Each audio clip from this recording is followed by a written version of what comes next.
Hi, I'm Jordan. And I'm Kit.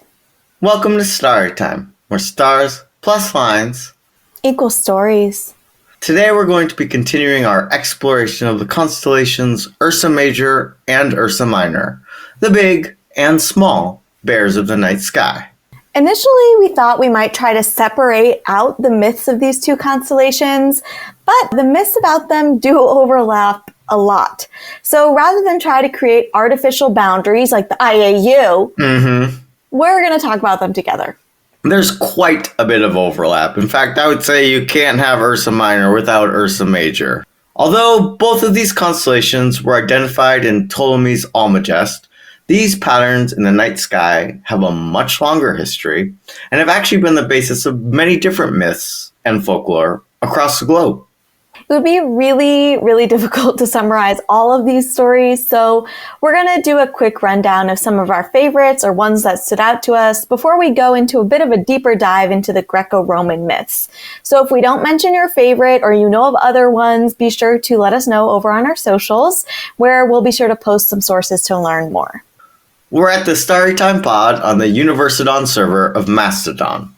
The link will be in the show details. Let's start with ancient Babylonian and ancient Chinese astronomy. So, in ancient Babylonian star lore, according to Gavin White's book on the topic, the 7 bright stars of Ursa Major were associated with the constellation the Wagon, essentially highlighting the importance of wagons. Meanwhile, Ursa Minor was associated with the Wagon of Heaven, which was a different wagon. And interestingly, Polaris had its own name, which was the inheritor of the exalted temple. Love it. Yes, and this is because the Babylonians knew that this star would become the North Star. During their time, a star in the constellation Draco was the North Star, but they knew over time that Polaris would inherit this very important position in the night sky. The idea of these constellations as wagons or chariots is also seen in Celtic mythology, medieval folklore, and in Norse and Viking mythology, where Ursa Minor was the woman's chariot and Ursa Major was seen as the man's chariot for Thor and Freya, perhaps. In ancient Chinese astronomy, Ursa Major is located in the purple forbidden enclosure, and the asterism of the Big Dipper that we know is known as the Northern Dipper, and it's associated with the chariot of an emperor and as a mark of death. Whereas the Southern Dipper, located in Sagittarius, is associated with birth. But other parts of this constellation are located in other asterisms in ancient Chinese astronomy, including Judge for Nobility, Guard of the Sun, as well as some others. Ursa Minor is also in the purple forbidden enclosure, but the stars of Ursa Minor were split across several asterisms, including the Northern Pole, the Four Advisors, the Royal Secretary, the Celestial Bed, and the Curved Array, which is associated with the Princess of Heaven, or possibly an Emperor's harem. Those seem different.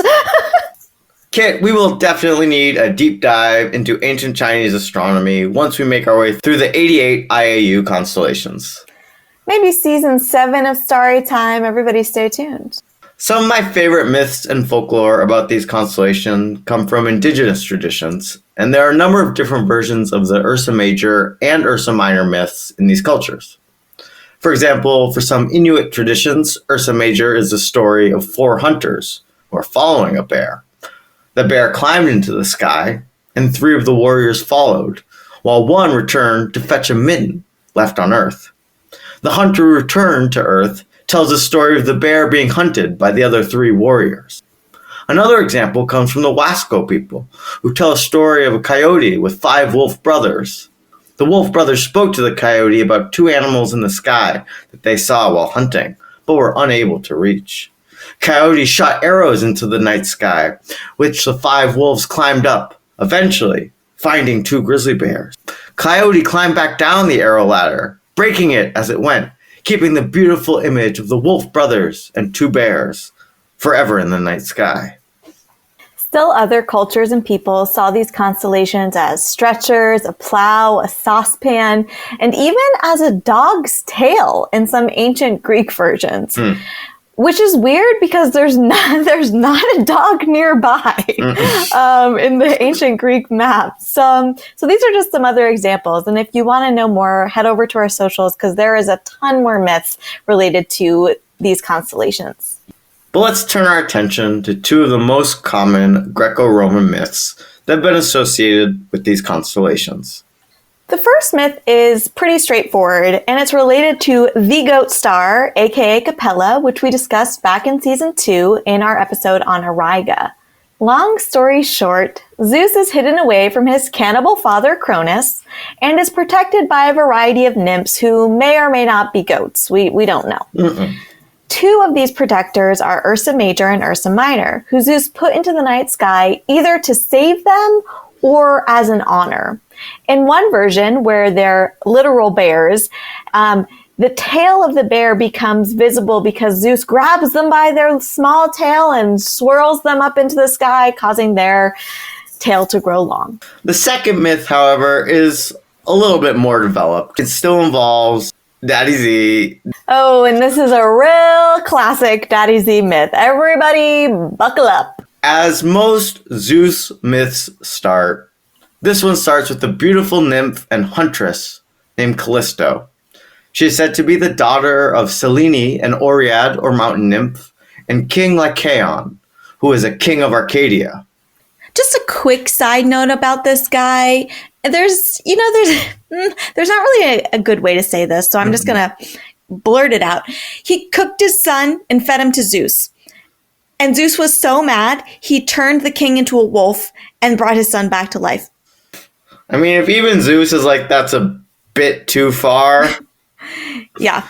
Eek. Eek. So, as with most myths we discussed, there are a few different iterations of this one. But the major idea is that Callisto was a friend / follower of Artemis, one of the Greek goddesses. Like all of Artemis's followers, she vowed to remain a virgin. Unfortunately, one day, Zeus decides to set his sights on Callisto.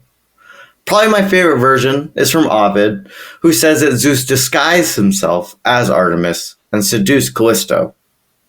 Callisto, for her part, realized quickly that these kisses were, and I quote from translated works of Ovid's Metamorphoses, not those that virgins give. This typology of kisses, I would love to see it from Ovid. So Callisto gives birth to a son named Arcus. At this point, Hera enters the chat. Where has she been? Who knows? Doesn't matter. She's here now and she is PO'd. What else is new? She shows up just in time to be very angry, which love that for Hera. Not much is new, Kit. So in punishment, Hera shows up just in time to turn Callisto into a bear. This is a weird move from Hera. I don't understand her punishments or reactions. Like, sometimes it's, I'm going to turn you into a bear or a cow. But in the smelly myth, it's like, I'm going to manipulate you into seeing Zeus's form and dying. Hera also just lets the kid, Arcus, live his life. Hercules would like a word.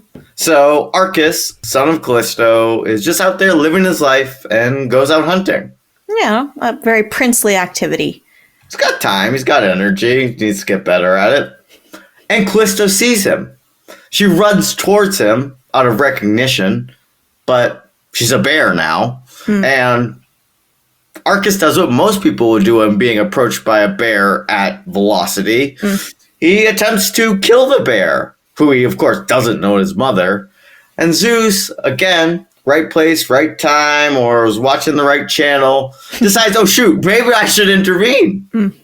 And right as this tragedy is about to take place, he turns them both into Ursa Major and Ursa Minor, according to Ovid, or possibly Ursa Major and Botes. And the subscript of this story is that Hera/Juno is still quite unhappy. And she goes to Tethys and Oceanus and basically begs them to keep the constellations away from the sea, which is I don't really understand, but is an attempt, I think, to explain why that constellations are circumpolar. In some other versions of the story, Callisto is turned into a bear by Zeus to protect her from Hera, who of course figures this out and then, just gets Artemis to kill her. As usual, just it's too much from the Greco-Roman gods. Zeus, Artemis, Hera, just they all are coming off looking awful. What a great way to start season 3, just to remind you of who these gods really are. Mm-hmm. I think this is an example where the creation of the constellation is more explicit than some of our other examples or in other stories. It's similar to the Pleiades myth that we talked about in season 2, where Zeus puts the sisters in the sky to save them. So the myth is really to explain that specific asterism. In the same way, this myth explains the specific constellations and why they're located where they are in the night sky. And again, like all Hera-Zeus debacles, this is another story about boundaries between mortals and immortals, something that reveals the nature of the gods as fickle and vengeful. But somehow, in the end, Zeus still gets to be cast as protector and Hera as whiny.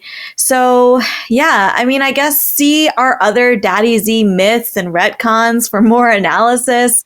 For example, our myths and retcons of Cepheus, which we actually talked about Io, the cow, or our Corona Australis myth, where we meet Semele, the mother of Dionysus. So both of those are from season 2 and sort of get at those parts of the myth. Changing gears a little bit, several of the myths we discussed at the top of the show from indigenous cultures are an example of a long-standing type of myth or narrative that's called the cosmic hunt. The story generally follows the description we gave. It's less problematic than the Greco-Roman myth, shocker. There are hunters on a hunt of a large animal. The animal is wounded or about to be captured and somehow becomes a constellation. This seems to be in some ways one of our very first constellations. We see evidence of this type of myth dating back at least 15,000 years. But it is constrained to those indigenous people who made it to the Americas, perhaps coming from common ancient ancestors. Yeah, and there is some really interesting work on this in comparative mythology that I'll post over on our socials for anyone wanting a sort of deeper dive into it. And again, we're at Storytime Pod on the Universiton server of Macedon.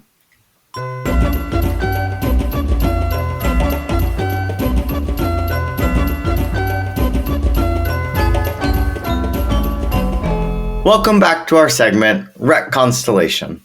In this segment, we reimagine, reboot, and revise the myths of our monthly constellation in hopes that we can modernize them, subvert them, or perhaps even deepen the story of our monthly constellation. Sometimes, all we can do is just try to make them a bit less cringy. So do you want to start us off this week? The first and most obvious solution is that we just go with the older Cosmic Hunt versions, erase this entire myth from history, and that was my first proposal. Turns out they got it right the first time. Didn't need all this soap opera baggage. My second idea would be to change the story so that Artemis and Hera stop Zeus from attacking Callisto, and they work together to turn Zeus into a bear that must roam around the forests like the animal he really is. So he's out there roaming the woods when a hunter is about to kill him. And Hera starts to feel maybe just a teensy bit bad and decides she's not going to bring Zeus back into human form / god form, but instead she's going to throw him into the night sky as a constellation. Give him a little taste of what that's like. So now he's a constellation up there in the night sky, not really able to do anything, just has to be an observer, and that's my retcon. Love it. Zeus, how do you like a little taste of your own medicine? How about you, Jordan? How are you retconstellationing this one? So in my retconstellation, Callisto and Artemis are in love. They have a beautiful relationship till one day they are hanging out in the woods together and Zeus shows up and tries to seduce Callisto. And Artemis is there at the time, and they're both just like not interested.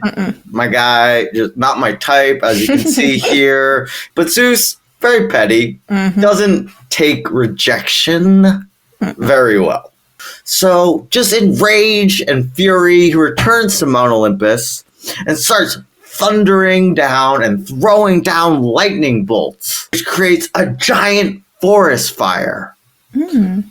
Artemis and Callisto, still together at this time, are on the run from this forest fire. Eventually, after running for miles and miles, they find a cave that will be protected from the fire. And they sneak into the cave, and just when they think they're safe, approaches a mother bear and her cub. But instead of trying to attack, the mother and the cub are equally terrified by the lightning bolts, by the flames, by the forest fire. And they huddle together and take care of each other. Eventually, Zeus, being the vainglorious god he is, Zeus is really angry, but not a very long attention span. True. The forest fires die down after months, but Callisto and Artemis always return back to this cave, and Ursa Major and Ursa Minor stay in the night sky this day as a symbol of love and devotion. I like that we keep the sort of like romance between Callisto and Artemis, but make it genuine, not just like some front that Zeus is putting on. I like that this could be a myth that could explain forest fires in places where those things do happen and occur. This can also be used to explain hibernation of bears, right? So it like has that element of myth that explains the natural world, but without all like the weird stuff in Greek mythology. All right, Kit. I loved your retcon. Mine was a little bit long, but let's see where our oracle took this myth in our segment, Oracle AI. So first, we asked the oracle to summarize the myth and then to identify the key problematic themes. These problematic themes included 1. Sexual assault and lack of consent. 2. Victim blaming and unjust punishment. 3. Double standards for infidelity and patriarchal control. 4. Jealousy and misplaced anger. And 5. Transformation and dehumanization of Callisto. To be fair, pointing out the problematic elements of this story shouldn't be difficult, but that is a concise breakdown. Great job, Oracle. So then, with these problematic elements identified by the oracle, we asked the oracle to provide us a short 1 paragraph, so has to keep it brief, retelling of the constellation myth that subverts these problematic elements and modernizes the myth. So Jordan, would you like to voice the oracle for us? Kit, it would be my honor. So saith the oracle. In a modern retelling of the myth, Callisto is a devoted follower of Artemis who values her independence and strength. Zeus, intrigued by her spirit, tries to seduce her, but Callisto firmly rejects his advances. When Hera learns of Zeus's intentions, instead of blaming Callisto, she confronts Zeus about his behavior. Artemis, respecting Callisto's resilience, transforms her into the constellation Ursa Major as a symbol of strength and as a protector of women. This transformation is an honor, not a punishment, and it celebrates Callisto's bravery and independence for all to see in the night sky. So, okay, Oracle, this is better than usual. But it doesn't make sense to me why Artemis doesn't just let Callisto live. Why does she have to be turned into a constellation? When did that happen? Like, are we to imagine that Callisto, like, on her deathbed is transformed, or it happens immediately? Yeah, do we really think all it takes to stop Zeus is to firmly reject his advances? There's some of these things like don't add up, but it is at least somewhat coherent, and it does address some of those problematic myths. Although, yes, why a bear? Lots of questions.